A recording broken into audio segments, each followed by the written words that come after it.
Baptême du Seigneur. Dès que Jésus fut baptisé, les cieux s'ouvrirent, l'Esprit comme une colombe reposa sur lui, et la voix du Père retentit. Celui-ci est mon Fils bien-aimé, en qui je trouve ma joie. Première lecture, lecture du livre d'Isaïe, chapitre 40, versets 1 à 11.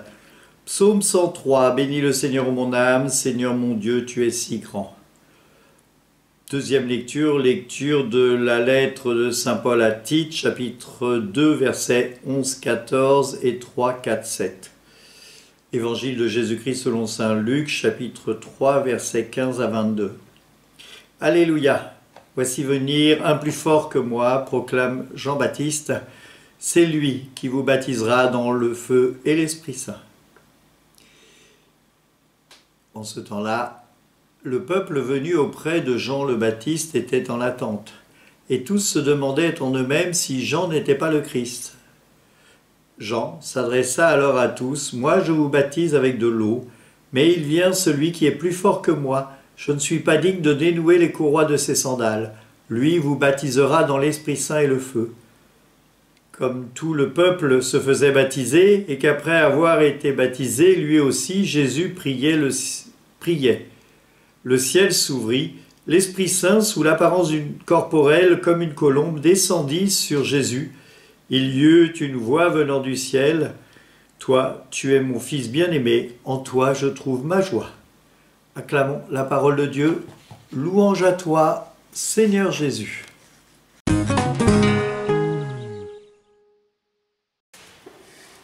Consolez, consolez mon peuple. C'est les premières paroles de ce troisième livre d'Isaïe, qui est le livre de la consolation. Nous sommes invités à entrer dans cette consolation. La consolation, c'est l'amour de Dieu qui vient en nous, qui vient vers nous et qui se donne pleinement, afin que on puisse entendre cette voix, comme le dit le prophète Isaïe, « Ne crains pas ». Oui, parce qu'à chaque fois que l'on craint, à chaque fois que l'on est dans les peurs, eh bien, c'est qu'on a oublié que Dieu est avec nous et qu'il nous console, qu'il nous donne son amour. C'est qu'on s'est éloigné de Dieu.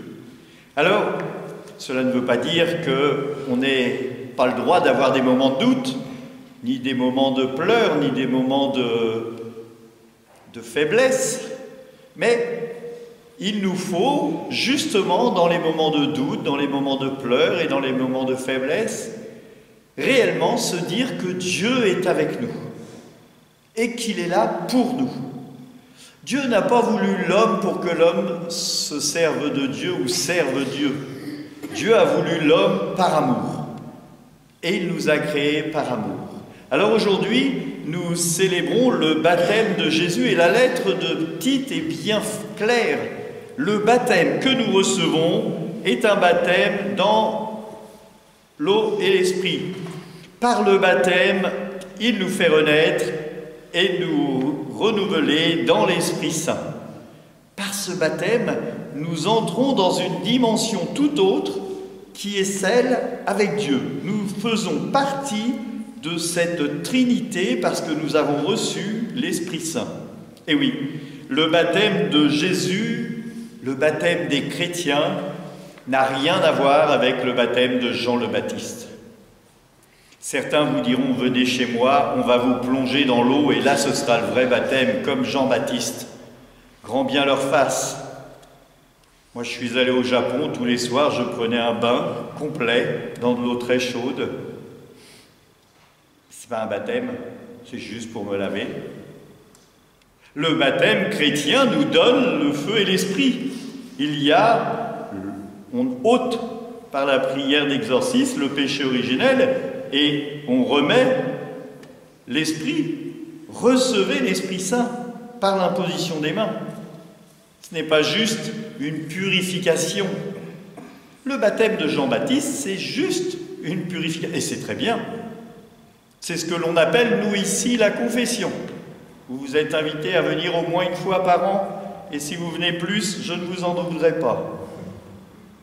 Mais Entre la confession et le baptême, vous voyez bien qu'il y a une marge. D'ailleurs, pour pouvoir recevoir la confession, il faut être baptisé. Le baptême que Jésus a reçu, c'est celui qui nous est donné. Parce qu'au moment du baptême de Jésus, et seulement au baptême du Jésus, une voix se fit entendre, « Celui-ci est mon Fils bien-aimé en qui je trouve toute ma joie. » Et ces paroles, eh bien, nous les entendons et nous les percevons lors du baptême. Tout à l'heure, à la messe de 11h, je vais baptiser quelqu'un et il va recevoir l'Esprit Saint. Il va recevoir l'imposition des mains. Il y aura une prière d'exorciste et on demandera à Satan de sortir. Ce n'est pas juste un plongeon dans l'eau, ce n'est pas juste une douche ou un bain. Et le baptême de Jésus, il reçoit l'Esprit Saint qu'il a déjà en lui, forcément, puisqu'il est Dieu, et sous cette apparence corporelle. Est-ce que Jésus avait besoin de recevoir le baptême? A priori, non, puisqu'il est comme nous, sauf qu'il n'a pas de péché. Le péché et le baptême sert à enlever le péché originel et à nous délivrer de nos péchés, de nos égarements. Mais il n'a pas voulu faire autrement que nous, puisqu'il s'est fait homme comme nous.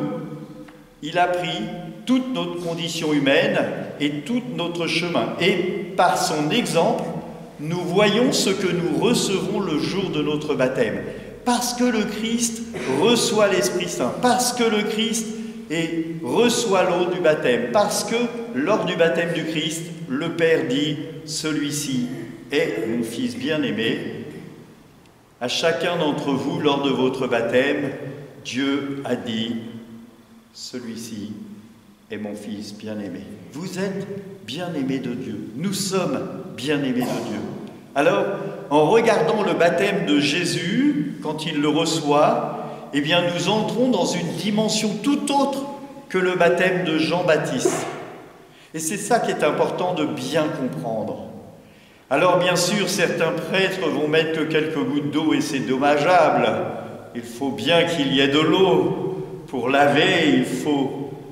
Mais est-ce que c'est ça le plus important? Le plus important, c'est que l'Esprit soit avec vous.